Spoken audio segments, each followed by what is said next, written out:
नमस्कार, मैं जनवक्ता श्रीओम गौतम। बड़ी खबर आ रही है जम्मू कश्मीर से, जहां अभी अभी जो इंडी गठबंधन था उसको एक बड़ी जीत मिली थी, लेकिन इस जीत में नेशनल कॉन्फ्रेंस का बहुत बड़ा हाथ था। उन्हें 42 सीटें मिली थी, जबकि कांग्रेस को पूरी ताकत लगाने के बावजूद केवल 6 सीटें हासिल हुई थी। उसके बावजूद कांग्रेस पार्टी ने अभी तक नेशनल कॉन्फ्रेंस के नेता उमर अब्दुल्ला को अपना समर्थन पत्र नहीं दिया है, जबकि दूसरी तरफ 4 निर्दलीय उम्मीदवारों ने नेशनल कॉन्फ्रेंस को समर्थन पत्र दे दिया है।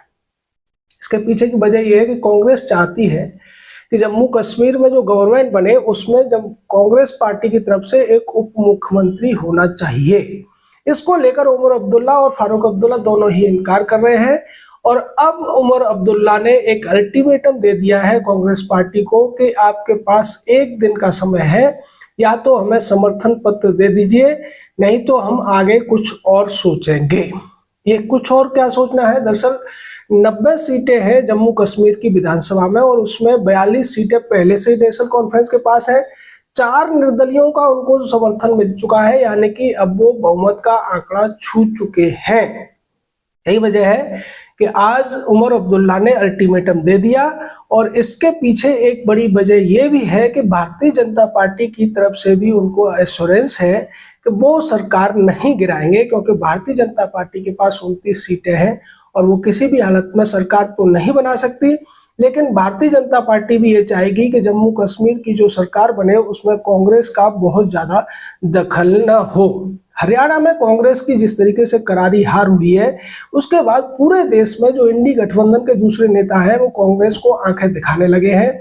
चाहे उत्तर प्रदेश के पूर्व मुख्यमंत्री या मुलायम सिंह के बेटे अखिलेश यादव हों, या अरविंद केजरीवाल, जो तमाम कोशिशों के बावजूद भी हरियाणा में 2.5 लाख से ज्यादा वोट नहीं पा सके, और जितनी सीटों पर वो लड़े केवल एक सीट पर उनकी पार्टी का उम्मीदवार तीसरे नंबर पर रहा, अन्यथा 87 सीटों पर उनकी जमानत जब्त हो गई। दूसरी तरफ महाराष्ट्र के संजय राउत से लेकर प्रियंका चतुर्वेदी तक कांग्रेस को सलाह दे चुके हैं कि उन्हें अपने अंदर झांकना चाहिए, अहंकार नहीं करना चाहिए और कॉन्फिडेंस नहीं करना चाहिए।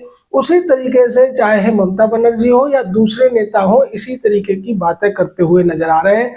जो संजय राउत चुनाव के समय ये कह रहे थे कि प्रियंका और राहुल ने पूरी की पूरी भारतीय जनता पार्टी को घुटनों पे ला दिया है, वही अब ये कहते नजर आ रहे हैं कि कुछ न कुछ तो गड़बड़ है कांग्रेस के अंदर। और इसी कड़ी में आगे बढ़ते हुए उमर अब्दुल्ला ने जो अल्टीमेटम दिया है वो कांग्रेस के जो घाव है उन पर नमक छिड़कने वाला है। कांग्रेस जो बहुत ज्यादा घमंड में थी, बहुत ज्यादा बढ़ चढ़ के राहुल गांधी अपने आप को ऐसा समझ रहे थे कि वो शायद शैडो प्राइम मिनिस्टर बन गए, जैसा कि यूके में होता है। और जैसे ही उन्हें एलओपी यानी कि लीडर ऑफ अपोजिशन का पद मिला, उसके बाद तो उन्होंने किसी को भी भाव देना बंद कर दिया था। राहुल गांधी को यह गुमान हो गया था कि अब प्रधानमंत्री के बाद दूसरा कोई महत्वपूर्ण पद अगर भारत सरकार में बचा है तो वो राहुल गांधी के पास है, और वो जैसे चाहेंगे, जिसको चाहेंगे उसको हड़काएंगे, उल्टा सीधा कहेंगे और कुछ भी करेंगे, कोई उनसे कुछ बोलने वाला नहीं है। लेकिन अब ये लगता है कि इंडी गठबंधन के जो दूसरे सहयोगी हैं वो राहुल गांधी को उनकी औकात दिखाते हुए नजर आ रहे हैं। इससे पहले उमर अब्दुल्ला ने यह भी कहा था कि कांग्रेस का जो प्रदर्शन रहा है घाटी में और जम्मू में वो सही नहीं रहा है। अगर उन्होंने मेहनत की होती तो ज्यादा सीटें उन्हें मिल सकती थी। उसी तरीके से उत्तर प्रदेश में उपचुनाव को लेकर अखिलेश यादव ने अपनी सीटों की घोषणा कर दी। पहले कांग्रेस के साथ उनके गठबंधन की बात चल रही थी और 5-5 सीटों पर तालमेल की बात हो रही थी, लेकिन अब जिस तरीके से अखिलेश यादव ने घोषणा कर दी, और झारखंड में भी हेमंत सोरेन अपना दाव चलते हुए नजर आ रहे हैं, वो भी ये संकेत दे चुके हैं कि आने वाले जो चुनाव है झारखंड विधानसभा के, उसमें वो कांग्रेस की शर्तों पर नहीं बल्कि अपनी शर्तों पर गठबंधन करेंगे।